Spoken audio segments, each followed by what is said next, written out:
Hey fellow designers, it's Karen of Made by Karen M. Today I'm going to be unboxing my new iPad mini 6. Yes, it has an open box sticker on it from Best Buy because I didn't want to pay full price, and I got a little bit of a discount and it was in perfect condition. So if you'd like to take a look at this new iPad mini 6, stay tuned. But before you do, be sure to like, comment, subscribe, share this video with a friend that may be interested in my content. Follow me on Instagram at KarenM_sewing patterns. Join my Facebook sewing group, Karen M Sewing Patterns, and check out my beginner-friendly PDF sewing patterns at etsy.com/shop/made by Karen M. And when you click that subscribe button on YouTube, make sure you change the notification bell from personalized to all so you get notified every time I upload one of these helpful videos. Let's get started.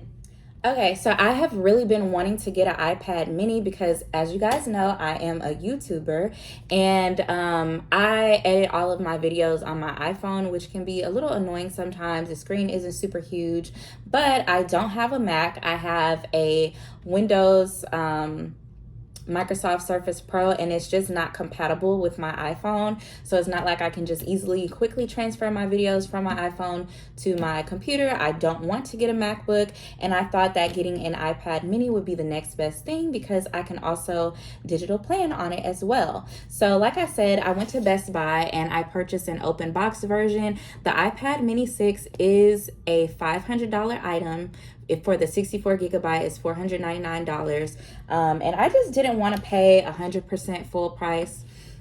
I drove out of my way to get a discounted form of it because I thought that I was going to be getting it for like $430, which would have been about $70 off. But once I got to the store, the only one that they had was $470. So I saved about $25, which some might argue that I might as well have just spent the full $500 plus tax.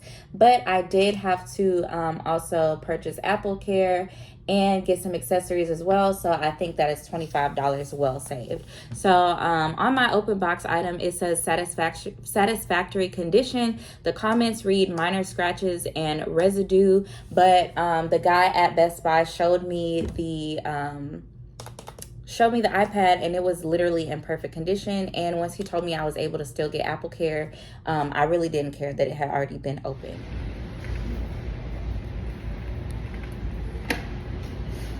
They probably just put it as minor scratches. I don't even see if we leave bad comments on it, the price goes even lower. Mm-hmm. So that's probably why they probably just put like a bad comment on it, even though it's in good condition. Mm-hmm. Oh, your shirt too, Selena. Thank you. You listen to her? Yeah. For real? Now, and as I mentioned, there was another iPad I was trying to get that was about $418, I believe, or $430. But the cheaper the iPad is, or the cheaper the open box item is, the more things are going to be wrong with it. So it might not necessarily be something wrong with the item, but it could have been that it didn't include a charger or something else was missing from the box. So I think that I got a pretty good deal. Now, I have already opened this bad boy, but I went ahead and cut it off and repackaged it so we can open it together. So just pretend that it has never yet been opened, and we are about to do that now.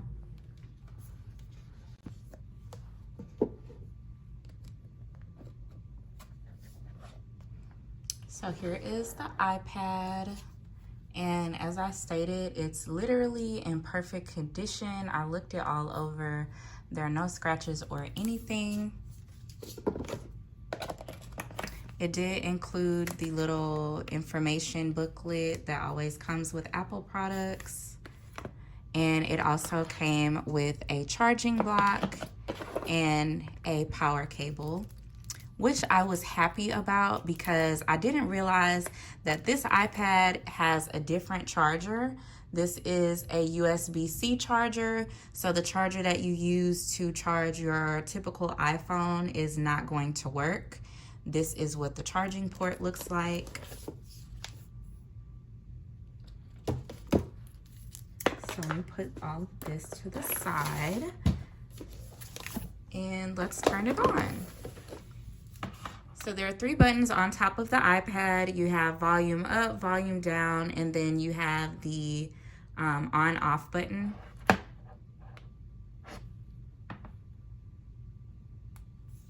powering it on. And this button up here is also your fingerprint ID. So this is how you're going to unlock your iPad mini without using the passcode. Unless you're just turning it on, which of course you're gonna have to put the passcode in for that. So here is the first little home screen. You have some widgets for clock, notes, calendar, weather. I don't know why this is set to Shreveport.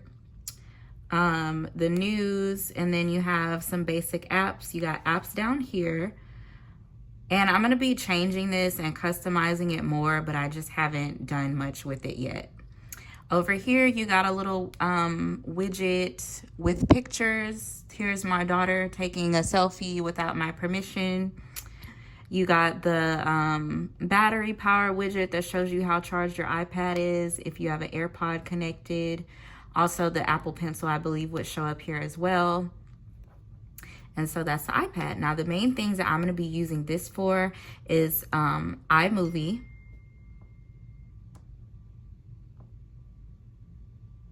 So here I have a little YouTube video that I have started working on. And I inserted all of the clips.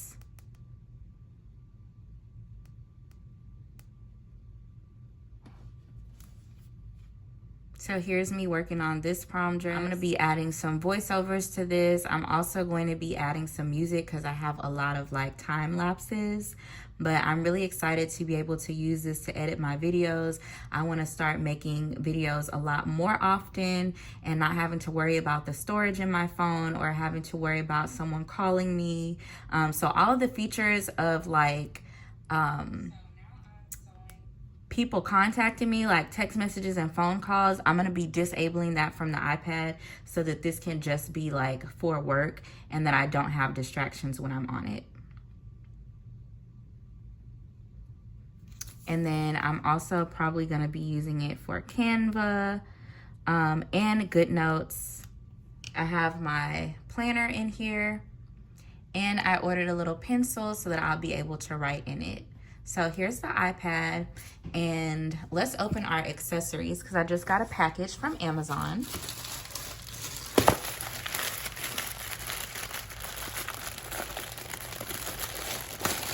I've spent so much money lately. My son got a new phone. I got a new phone. I had to buy, you know, phone cases, screen protectors. So I was on a budget for my accessories for my iPad.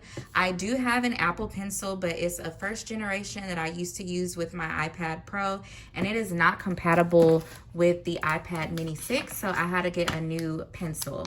Now, I did think about getting an Apple Pencil second generation, but it is over $100, and so I went on Amazon and I decided to try out a generic brand first. This is called iPenbox.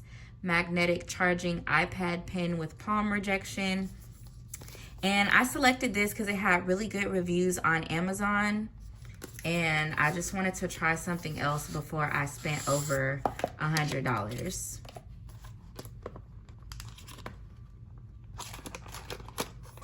It's really cute. It's very lightweight. I feel like it's lighter in weight than the Apple Pencil that I have. I can't say whether it's lighter than the Generation 2, but it's definitely lighter than the first generation.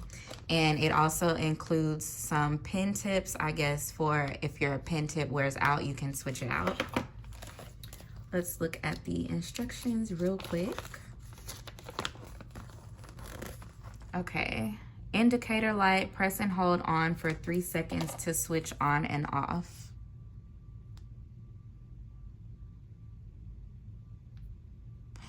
Ooh, that's cute.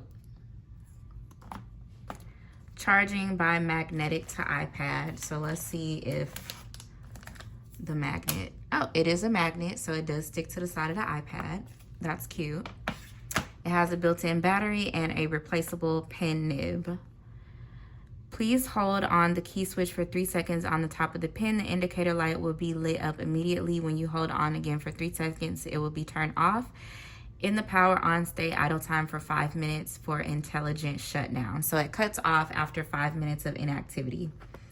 Now you can use the stylus pen instead of finger to tap, sliding, and do other operations on iPad. In some special application software, you can use the stylus pen to write or draw. It is not compatible with the iPad models not listed in the specification. The pen nib is replaceable so that there is no need to worry about normal wear. It can be easily screwed off and replaced with a new one. Open the Bluetooth panel on iPad, because that's what I'm trying to see. How do we connect it? Oh, this is how the Touch ID works.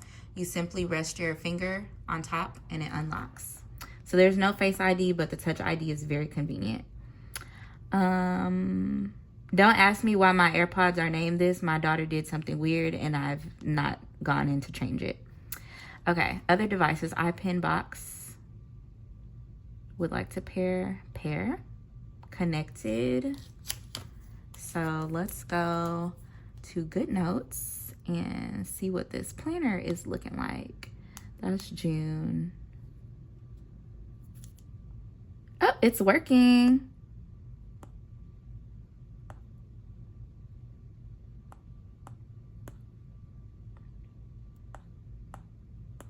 Let's see, what should I write down? This is, okay. Let's put the dates are already on May. So today is May 19th, which means we're in the 3rd week of May. 1, 2, 3. And today is Friday. Is this it? Oh, here we go. Okay. Fountain pen, ball pen. Okay. Oh, here we go. Oh, it doesn't erase. Where's the eraser here? Which one's the eraser? There we go. Okay, so today is the 19th. Ooh, it writes really good. 18, 17, 16, 15, May 15th through 21st.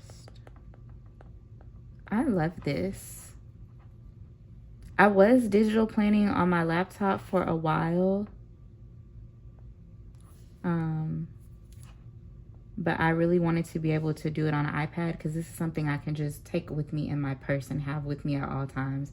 I'm not about to take my Microsoft Surface around the city with me. On Sunday, I have a client coming at 12 for alterations.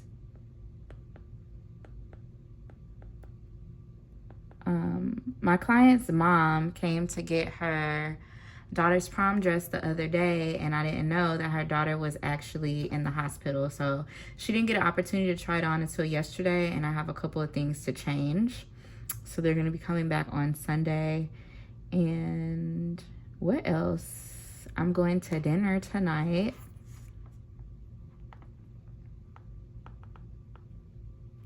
Okay, I just wanted to see how this writes, but I'm very pleased with it so far. Like, look how good that looks. That looks really good. And I think I would, because I didn't even import this. I'm using this off of what I had in my iPhone. So when I go look at my iPhone, if I don't have my iPad with me or don't want to pull it out, all the same information should still be there. So I'm excited about this.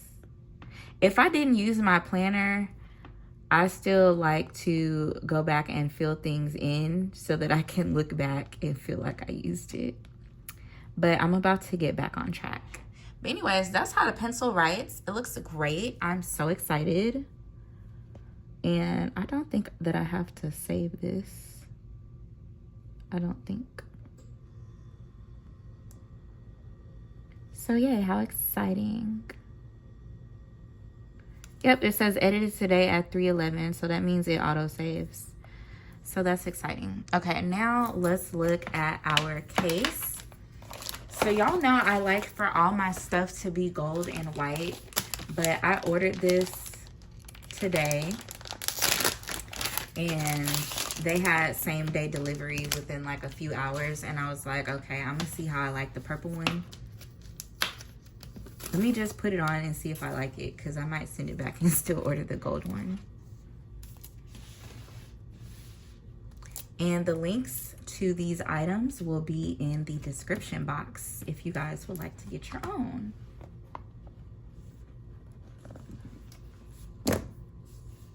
I should have got a screen protector as well. How does this go in? Okay. I think the pencil charges through there, and let's turn it off. Cool, pencil's off. Oh my God, love it. We're gonna see, I might rock with this purple one for a while and maybe upgrade to a gold one later. Maybe I'll get, you know, something special, because the one that they had wasn't super gold because it was rubber. It wasn't like metallic or anything. How do I make this into a stand? I had to go look on the Amazon listing. It looks like you're supposed to fold that like that. Oh, okay, and that's how you do it. So boom, boom, and boom. And that's how you do the stand feature. But anyway, guys, that is the iPad Mini 6. I haven't researched yet to see what all other features that it has that are going to be useful for me. But like I said, I mainly purchased it for editing my videos in iMovie so that it would be seamlessly compatible with my iPhone, which is where I do all of my recording. So that's what I'm going to be getting started with. And again, if you like the accessories that I just showed you guys, the pencil and the case, the links to my Amazon storefront will be in the description box. Thank you guys for watching, and I will see you in the next video. Oh, and the other thing is the cover makes the iPad sleep and wake. So if you open it, it wakes up. If you close it, it cuts off. But anyways, I'll see you guys in the next video. Thank you for watching.